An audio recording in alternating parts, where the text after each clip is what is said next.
रानू चिड़िया और गोरी कवि दोनों दोस्त रहती हैं। जहाँ भी जाना था दोनों एक ही साथ जाया करती थी। एक दिन की बात है, दोनों को दो छोटे छोटे पेड़ दिखाई देता है तो गोरी कवि रानू चिड़िया से पूछने लगती है, चिड़िया चिड़िया ये देखो कैसा पेड़ है, मैंने ऐसा कहीं नहीं देखा है। यह जामुन का पेड़ है, गर्मियों में इसमें फल लगता है जो खाने में बहुत अच्छा लगता है। मैं बचपन में बहुत जामुन खाई हूँ, तो अब तो इसे ले चलो, मैं अपने खेतों में लगाऊंगी। पहले ये बताओ इन दोनों पेड़ों में से कौन सा तुम्हें पेड़ चाहिए? फिर गोरी कवि सोचते हुए बोली, मुझे ये बड़ा वाला पेड़ चाहिए ताकि जल्दी बड़ा हो जाए और फल लग जाए। ठीक है, ये बड़ा वाला पेड़ तुम ले लो। फिर गोरी कवि अपना पेड़ लेकर वहाँ से चल देती है। रानू चिड़िया भी अपना पेड़ लेकर वहाँ से चल देती है। रानू चिड़िया जामुन का पेड़ अपने खेतों में लगा देती है और माँ बेटी दोनों देखभाल करने लगती है। इधर गोरी कवि भी अपने खेतों में जामुन का पेड़ लगा देती है और दोनों माँ बेटा देखभाल करने लगते हैं। धीरे धीरे करके जामुन का पेड़ बड़ा होने लगता है। ऐसे ही कुछ दिन बीत जाता है। गोरी कवि का जामुन का पेड़ बड़ा हो जाता है। दोनों माँ बेटा देखकर खुश हो जाते हैं।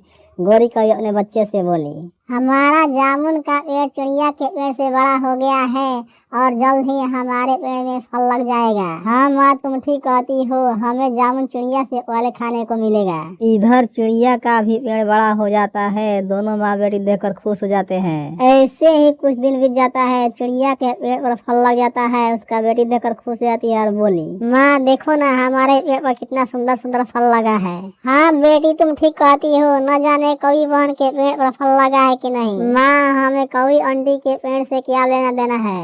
ऐसा ना कहो, वो मेरी दोस्त है। हम दोनों का एक ही जगह पर यह जामुन का पेड़ मिला है। कुछ ही देर के बाद गोरी कवि रानू चिड़िया के पास आ जाती है और कहने लगती है, चिड़िया चिड़िया, तुम्हारे पेड़ पर तो फल लग गया है, लेकिन हमारे पेड़ पर एक भी फल नहीं लगा है। कवि बहन तुम चिंता मत करो, 10-15 दिन के अंदर तुम्हारे पेड़ पर भी फल लग जाएगा। नहीं चिड़िया, हम जब भी कोई काम करते हैं तो उल्टा ही होता है।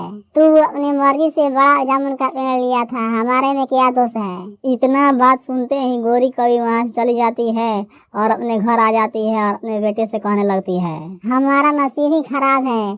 चिड़िया और हम दोनों एक ही दिन जामुन का पेड़ लगाया, उसके पेड़ पर फल लग गया है और हमारे पेड़ पर अभी तक मंजर भी नहीं लगा है। माँ, हम दोनों कोई भी काम करते हैं तो उल्टा ही होता है। हम दोनों का नसीब ही खराब है। तुम चिंता मत करो, चिड़िया का जामुन का पेड़ समझो हमारा ही जामुन का पेड़ है। वो कैसे माँ?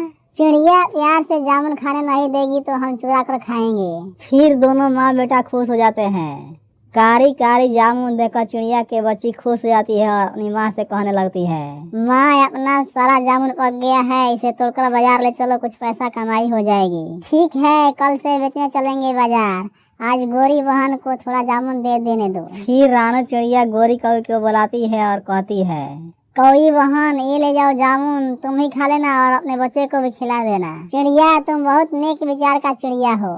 फिर गोरी कवि जामुन लेकर वहाँ से अपने घर आ जाती है। उसका बेटा देखकर खुश हो जाता है और कहने लगता है, माँ यह जामुन तो खाने में मुझे बहुत अच्छा लगता है, लेकिन तुम बहुत कम लाई हो। क्या करूँ चिड़िया, हमें इतना ही जामुन दिया है तो ढेर सारा कहाँ से लेकर आऊँ? मैं जानता था कि चिड़िया आंटी हमें खाने को ढेर सारा जामुन नहीं देगी। एक काम करते हैं, चलो आज रात को अंधेरे में सारे जामुन तोड़कर अपने घर लाकर रख देते हैं। हाँ बेटा, तुम ठीक कहते हो, कहीं चिड़िया सारा जामुन बेच देगी तो हम लोग क्या खाएंगे? रात हो जाती है। चिड़िया माँ बेटी अपने घरों में सो जाते हैं। जैसे ही चिड़िया सो जाती है, गोरी कवि अपने बच्चे के साथ आती है और जामुन तोड़ तोड़ कर चुरा कर अपने घर ले आकर रखने लगती है। गोरी कवि चुराने के चक्कर में जामुन के पेड़ में टकरा जाती है और वहीं पर गिर जाती है और छकाने लगती है। तब तक सुबह हो जाता है। रानू चिड़िया आ जाती है।